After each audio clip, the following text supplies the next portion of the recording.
يا الله يا رحمن يا رحيم. Praise be to Allah.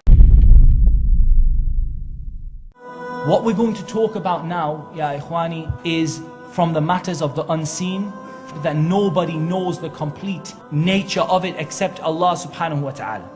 The jinn were created from a smokeless fire, and that fire remains a part of their nature, but we know from the hadith of the Prophet sallallahu alaihi wasallam that they right now are not actual fire or something like that.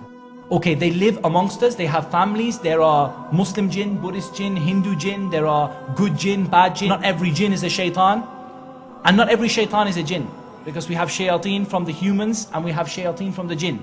And we have believers from the jinn and we have disbelievers from the jinn. Most of them they tend to inhabit in faraway places, places like deserted places or places where it's not particularly clean. We know that the jinn are of different types. We know there are 3 types defined in the sunnah, one that flies through the air and one that takes the form of snakes and dogs and one that resides in a particular place, much like the humans reside in a particular place. We know that they are from the unseen. We know that they see us from where we do not see them. We know that the jinn, not every jinni is evil. They do have certain characteristics though. What have we learnt about the characteristics of the jinn? Their nature. They have a very fiery character.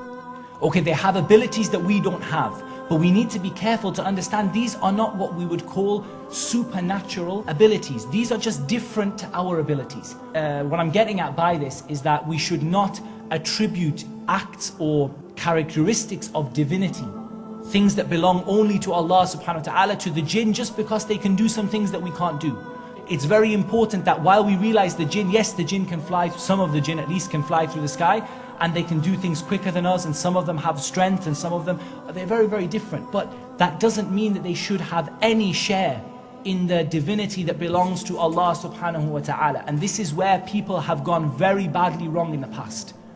Because the jinn were able to do things that they were not from the normal things that human beings could do, people attributed divinity to them. People attributed to them the attributes of Allah subhanahu wa ta'ala, and people eventually performed acts of worship towards them.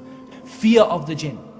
Don't fear them, but fear me if you are really believers. And if all of the world came together to harm you and Allah subhanahu wa ta'ala wished to save you, they would not be able to harm you. Do not give the jinn these characteristics. They are not worth this kind of honor and this kind of ta'zeem that we have sometimes as Bani Adam has given to these jinn.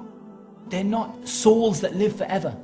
Yeah, they're not the dead, they are not all-seeing, they are not all-knowing, they don't know the future. All of these things that we can say, you know, subhanAllah, the jinn are simply a creature and they die like the humans die. And whether they live for a long time or a short time, it doesn't matter. But we don't attribute divinity to them. And so it's very important that we understand this. They're also naturally afraid. They're naturally afraid of humans, of the jinn being these huge creatures that can crush a human in the blink of an eye. And subhanAllah, naturally the jinn are afraid of you. But when you start to fear them, and if I give you any advice, if you take anything today, is honestly the least you fear the jinn, the more successful you will be bi'idhnillahi ta'ala in dealing with them. And the more you fear them, the more trouble they give you. But when you start to show them something, you start to show them that fear, and you start to show them that, you know, that awe and that surprise of what they're doing, and oh my God, you know, like there's a pan floating in midair, or the windows keep opening and closing and I feel scared to go in the room. Just go and sit in the room, inshallah they'll stop doing it. They only do it to get a reaction out of it. The jinn are not spirits of the dead. They're not all powerful. They're not fallen angels. That's a very important point to make. Iblis is not a fallen angel. The angels do not disobey Allah subhanahu wa ta'ala, and the angels have never disobeyed Allah subhanahu wa ta'ala. Indeed, Iblis was, as Allah Azza wa Jalla said in Surah Al-Kahf, he was from the jinn and he disobeyed the command of his Lord subhanahu wa ta'ala.